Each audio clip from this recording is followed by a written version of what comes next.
As perguntas continuam. Episódio de hoje: a luta pela verdade. Mike e sua família estavam com seu clube no Campuri Sul-Americano em Barretos. Foi uma grande aventura. Eles estavam acompanhados de mais de 50 mil desbravadores falando português e espanhol. Ele e seu irmão Jack continuaram a conversa sobre a reforma protestante. E quando Lutero desapareceu, o que aconteceu? O desaparecimento misterioso de Lutero deixou toda a Alemanha em confusão. Ouviam-se por toda parte perguntas e rumores a respeito dele. Acreditavam que ele tivesse sido assassinado. Os amigos dele se entristeceram, mas muitos deixaram de se dedicar à reforma e queriam vingança pela sua provável morte. Os chefes romanistas ficaram aterrorizados pelos sentimentos contra eles. Mesmo aliviados pela notícia da suposta morte de Lutero, desejaram ocultar-se da ira do povo. Então começaram a procurá-lo. As notícias de que ele estava em segurança, embora prisioneiro, acalmavam os temores do povo, mas ainda suscitavam o entusiasmo a seu favor. Seus escritos eram lidos mais do que nunca. O número crescente de pessoas aderia à causa do heróico homem que defendeu a palavra de Deus. A reforma estava constantemente ganhando força. A semente que Lutero lançou germinou por toda a parte. A ausência dele cumpriu uma obra que a sua presença não teria conseguido realizar. Mas agora estavam sem Lutero. Eles continuaram sem ele? Sim, outros obreiros sentiram nova responsabilidade, agora que seu grande chefe fora removido. Com nova fé e fervor, avançaram para fazer tudo o que estivesse em seu poder, a fim de que a obra iniciada não fosse impedida. Mas Satanás não estava parado. Ele passou a tentar enganar e destruir o povo, apresentando-lhes um engano. Assim como houve falsos cristos no primeiro século da Igreja Cristã, surgiram também falsos profetas nessa época. Sério? De novo? Alguns homens imaginavam haver recebido revelações especiais do céu e acharam ter sido divinamente inspirados de levar adiante a reforma iniciada debilmente por Lutero. Eles rejeitavam o próprio fundamento da reforma, que a palavra de Deus é regra de fé e prática, e a substituíram pelos seus próprios sentimentos e impressões. Por este ato, fora aberto o caminho para Satanás governar os espíritos como melhor quisesse, e muitos que naturalmente eram propensos ao fanatismo se uniram. A pregação de Lutero tinha levado o povo em toda a parte a sentir necessidade de reforma. E agora, algumas pessoas realmente sinceras foram desviadas pelas pretensões desses novos profetas. Mas e os colegas de Lutero? Aqueles outros reformadores? Os dirigentes desse movimento foram para Wittenberg e insistiram com Melanchthon e seus cooperadores para que aceitassem as suas pretensões. Eles aceitaram? Eles eram tão insistentes que os reformadores ficaram surpresos e perplexos e não sabiam o que fazer. Melanchthon até disse: há efetivamente espírito extraordinário nestes homens. Mas que espírito?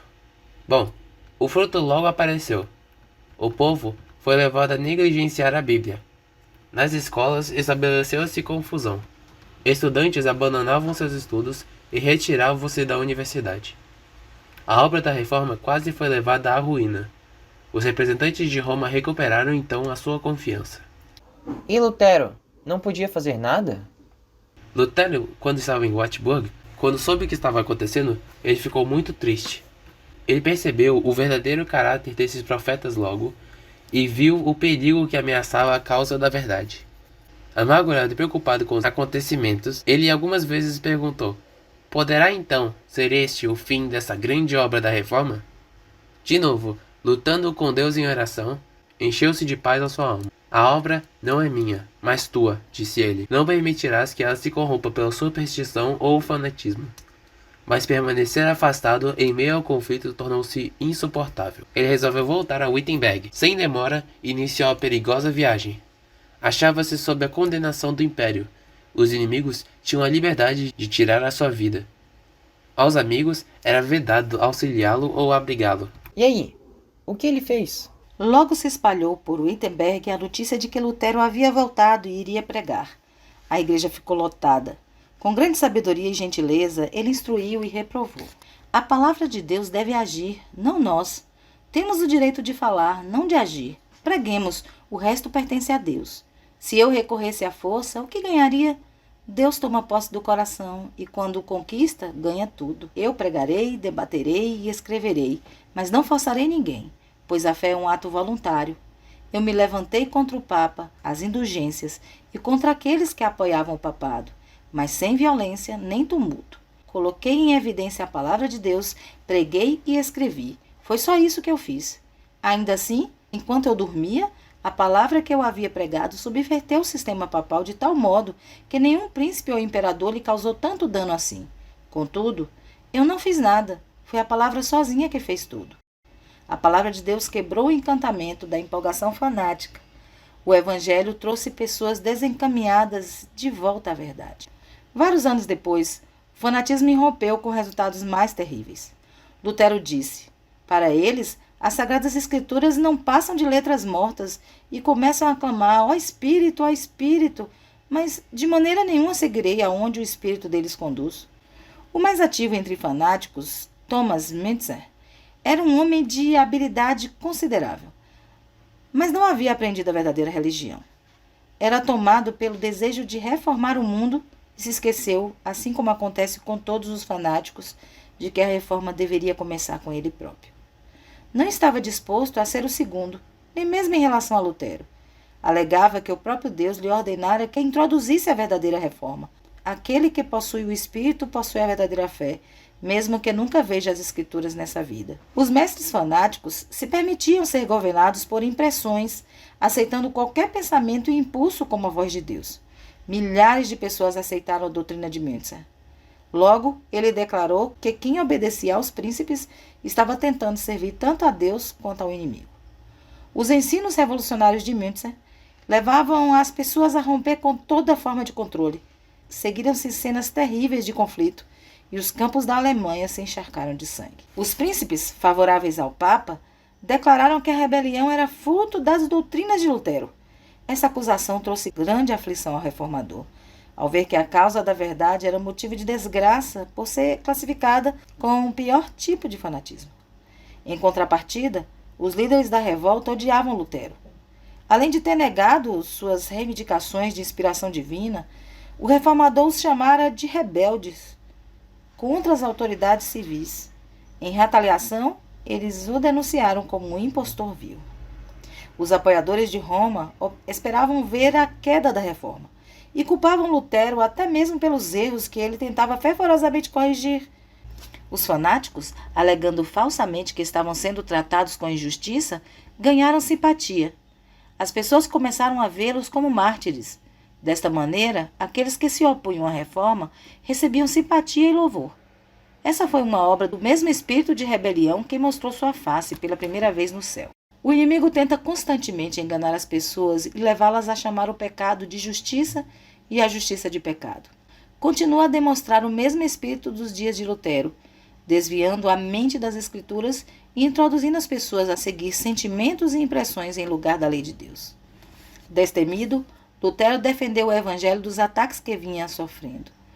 Com a palavra de Deus, guerreou contra a autoridade usurpada do Papa, ao mesmo tempo em que permaneceu firme como uma rocha contra o fanatismo que tentou se aliar à reforma. Esses dois elementos de oposição deixavam as Sagradas Escrituras de lado, exaltando a sabedoria humana como fonte da verdade.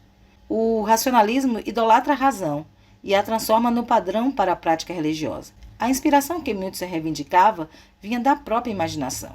O verdadeiro cristianismo aceita a palavra de Deus como teste de toda e qualquer inspiração. Jack, e o que aconteceu depois de toda essa confusão?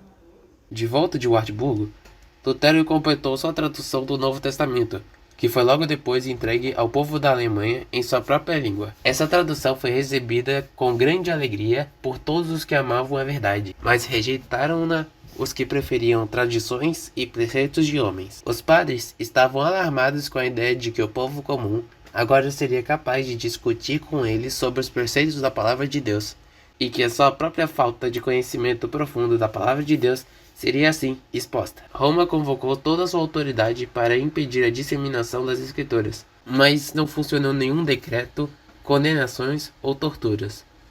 Quanto mais ela condenava e proibia a Bíblia, maior era a ansiedade do povo por saber o que a mesma realmente ensinava. Todos que sabiam ler estavam ávidos por estudar por si mesmo a palavra de Deus.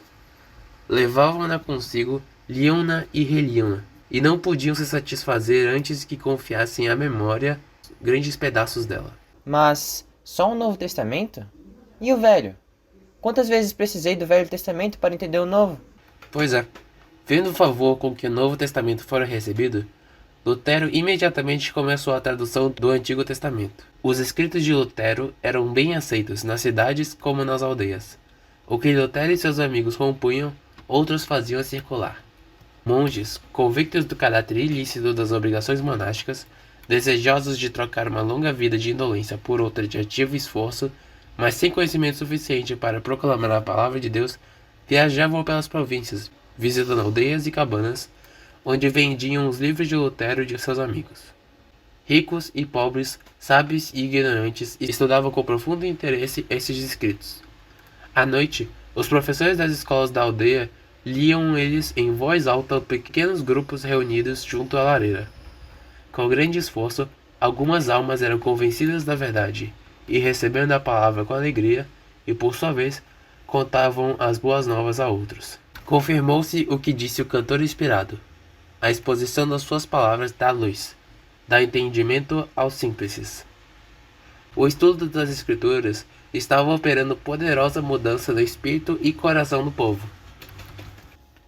O governo do papado tinha colocado sobre os seus súditos um jugo de ferro que os retia em ignorância e degradação. A pregação de Lutero, expondo as plenas verdades da palavra de Deus e depois a própria palavra posta nas mãos do povo comum, despertaram neste povo as capacidades adormecidas, não somente purificando e enobrecendo a natureza espiritual, mas comunicando nova força e vigor ao intelecto. Os seguidores do Papa, que haviam delegado o estudo das Escrituras aos padres e monges, pediam a ajuda deles para refutar os novos ensinos. No entanto, ignorantes das Escrituras, os sacerdotes e frades eram completamente derrotados. Um escritor romanista escreveu: infelizmente, Lutero convenceu seus seguidores a não depositar sua fé em nenhum outro guia além das Sagradas Escrituras. Multidões se reuniam para ouvir homens com pouca educação formal pregarem a verdade. A ignorância vergonhosa dos grandes se tornava óbvia à medida que os ensinos simples da palavra de Deus refutavam seus argumentos. Trabalhadores, soldados, mulheres e até crianças estavam mais bem familiarizados com a Bíblia do que os padres e eruditos cultos. Jovens de mente nobre se dedicaram ao estudo, investigando as Escrituras e analisando obras-primas da antiguidade. Com a mente ativa e coragem no coração, esses jovens logo adquiriram um conhecimento tão grande que por um bom tempo ninguém era capaz de competir com eles. As pessoas encontraram nos novos ensinos algo que satisfazia o desejo do seu coração e se afastavam daqueles que os alimentaram por tanto tempo com cascas inúteis de ritos supersticiosos e tradições humanas. Quando se levantou a perseguição contra os que ensinavam a verdade, eles seguiram as palavras de Cristo. Quando forem perseguidos num lugar, fujam para o outro. Às vezes, os fugitivos encontravam uma porta hospitaleira aberta para eles pregarem a palavra de Cristo, dentro de igrejas, em casas particulares ou até em céu aberto. A verdade se espalhava com poder irresistível. As autoridades civis e eclesiásticas recorreram à prisão, tortura, fogo e espada, mas sem sucesso. Milhares de cristãos selaram a fé com sangue, porém a perseguição só servia para disseminar a verdade. O fanatismo que Satanás se esforçou por confundir com esta teve como resultado tornar mais claro o contraste entre essa obra de Satanás e a de Deus. Puxa, Jack, falar da palavra de Deus não é fácil, né? Tem sempre alguma coisa tentando impedir. É verdade, Mike. Mas, ao mesmo tempo que algo tenta impedir, temos o poder de Deus para fazer essa verdade chegar a todos os que a buscam. Não devemos desistir. Claro, devemos estudar ainda mais, pois Deus poderá nos usar a qualquer momento. Sim, irmãozinho, é isso mesmo. Bem, amigos, como vocês já sabem, a curiosidade do Mike não tem fim. Do próximo episódio, confiança em Deus. Até lá!